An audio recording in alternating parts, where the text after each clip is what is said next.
2007 सालको क्रान्तिपछि झापामा समानान्तर सरकार गठन भयो। सोही सरकारमा मन्त्री थिए धर्मप्रसाद ढकालसँगै समानान्तर सरकारका मन्त्रीहरू भैरव प्रसाद आचार्य, सुन्दरलाल राजवंशी र बास्तोला थरका एक नेता थिए। यता केन्द्रमा 2007 सालको क्रान्तिपछि राणा र कांग्रेसको संयुक्त सरकार गठन भयो। राणा पक्षबाट मोहन शमशेर जबरा प्रधानमन्त्री भए। बीपी कोइरालाले गृहमन्त्री हुँदै कांग्रेसलाई मोहन शमशेरको सरकारमा सहभागी गराए। धर्म ढकाल, भैरव प्रसाद आचार्य, सुन्दरलाल राजवंशी लगायत नेताहरू पनि 2007 सालको क्रान्तिका योद्धा थिए। उनीहरू राणा सरकार ढाल्न क्रान्तिमा होमिए। विराटनगरमा बस्दै आएका राजनीति शास्त्री कृष्ण पोखरेलका अनुसार उनीहरू राणाको नेतृत्वमा गठित सरकारमा क्रान्तिकारी शक्ति कांग्रेस सहभागी भएको प्रति असन्तुष्ट थिए। राणा र कांग्रेस बीच भएको दिल्ली सम्झौताका कतिपय प्रावधानमा धर्म ढकाल सहितका नेताहरूको फरक मत पनि थियो।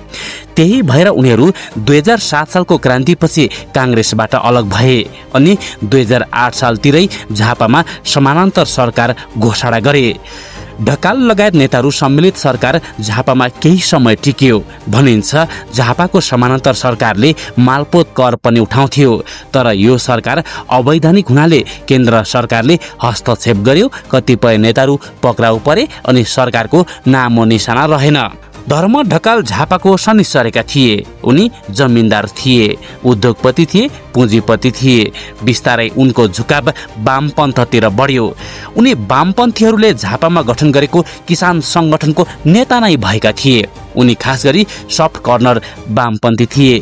प्रजातन्त्र स्थापना खातिर क्रान्ति योद्धा बनेका ढकाल कांग्रेस कित्ताबाट बाहिरिँदै अन्ततः वामपन्थी नेता नै भए। भनिन्छ देशमा पञ्चायत स्थापना भएपछि भने उनी वामपन्थबाट बिस्तारै पञ्चायततिर ढल्किए। 4 साउन 2075 नागरिक न्युज नागरिक नेटवर्कमा लेखक युवराज गौतमद्वारा लिखित झापा विद्रोहको कथामा 2022-23 सालतिर भारतको पश्चिम बङ्गाल राज्यको नक्सलबाडीमा सर्वहारा वर्गको विद्रोह सुरु भएको थियो, जसलाई नक्सलाइट आन्दोलन भनिन्थ्यो। त्यहाँ जमिनदार अर्थात् पुँजीपति वर्गलाई सर्वहारा वर्गले निशाना बनाउँथ्यो, ज्यानै लिनेसम्मका गतिविधि हुन्थ्यो। यसबाट नेपाली कम्युनिस्ट नेता मोहन चन्द्र अधिकारी प्रभावित भएका थिए। उनैले नेपालको झापामा नक्सलाइट आन्दोलनको नक्कल गरेर झापा विद्रोह गराए। यो विद्रोह 2028 सालमा सुरु भयो, 2032 सालमा टुङ्गिएको थियो। यसबीचमा विद्रोहीहरूले वर्ग शत्रु खतम अभियान चलाए। अभियान अन्तर्गत विद्रोहीहरूले जमिनदारहरूको टाउको कटुवा अभियान थाले। अभियानकै क्रममा 10 पुष 2029 धर्मप्रसाद ढकालको ज्यान लिए। त्यसअघि उनी राष्ट्रिय पञ्चायतका सदस्य पनि भएका थिए।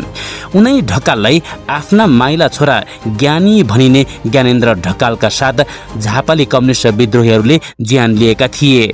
उसो त उनी भन्दा पहिले 3 जेठ 2028 जमिनदार कर्णबहादुर गौतमको विद्रोहीहरूले ज्यान लिएका थिए।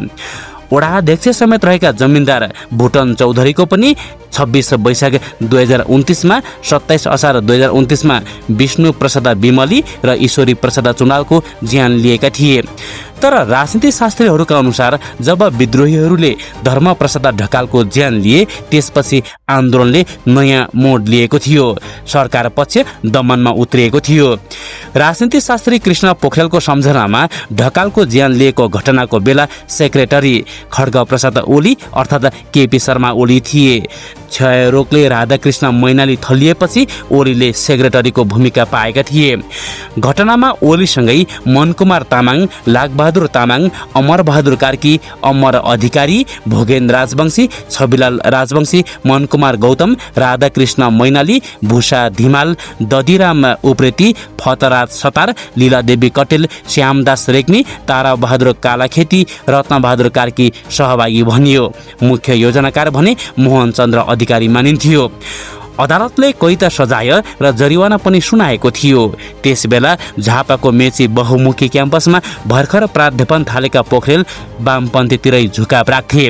उनका अनुसार ओली प्रत्यक्ष रूपले धर्म ढकालको ज्यान लिने घटनामा सहभागी थिएनन्, तर आन्दोलनको सेक्रेटरी भएको र सोही आधारमा उनी ढकालको ज्यान लिने घटनामा जिम्मेवार हुने भनिएको थियो। अन्तत अदालतले उनी समेतलाई दोषी ठहर्याउँदै कैद सजाय सुनाएको थियो। उनी समेतले 14 वर्ष कैद सजाय भोगे। सोही कारण ओलीलाई धर्म ढकालको हत्या घटनासँग जोड्ने गरिन्छ। उनको जेल बसाई देशमा प्रजातन्त्र, लोकतन्त्र र गणतन्त्र प्राप्तिका लागि नभएको बताइने गरिन्छ। केवल ढकालको ज्यान लिएको घटनामा दोषी ठहरिएर जेल बसेको भनेर चर्चा गरिँदै आएको छ। यसरी ढकाल समेतको ज्यान गएको झापा विद्रोहको सुरुवात भने झापाको ज्यामेरगढीबाट भएको थियो। हवस् त, पोडकास्ट कथा राजनीतिको दोस्रो श्रृङ्खला यति नै। कुनै सुझाव भए कथा राजनीतिको @gmail.com मा प्रतिक्रिया पठाउन सक्नुहुन्छ।